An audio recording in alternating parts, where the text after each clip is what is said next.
buhay ko. Talagang naranasan kong magutom.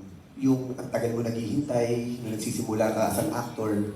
Nung nasa indie films ako, meron ngayon 6 na buwan, wala. Meron ngayon 1 taon, wala. Kumbaga, sabi ko, ang tagal ko siyang hinintay. Talagang inaral, pinagsumikapan ko, unasan ako ngayon. Kaya, every time na may nakakausap ako ng mga new actors ngayon talaga, wala akong hindi ko silang pwede sabihin na turuan silang umarte.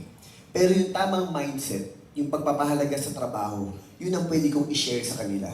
Na sinasabi ko nga hanggang ngayon na, kaya pag tinitignan nyo, halos dire-diretso yung trabaho ko from soap opera to movie, ganyan. Kasi sabi ko nga, minsan, sa buhay natin, minsan nagkakatukong oportunidad. At lahat, sabi ko, kung babalikan ko, kaya ko sabihin siguro, ako yung pinaka-pangit na pinagsimulan. Kasi nagsimula ako, ang tingin sa akin na nagsisimula ako, bold actor sexy actor. Hindi lang sexy actor na ang katambal ko, babae. Lalaki. Pareho pa na tayo, bold director. Bold director din ako nagsimula. Ibig sabihin talaga po, kaya ko pinukwento, ganun ko talaga siya ginapang, pinagsumikapan. Kaya ito na nararanasan ko na yung, kumbaga parang ito na yung bunga ng lahat ng paghihirap ko. Ayoko siyang bitawan.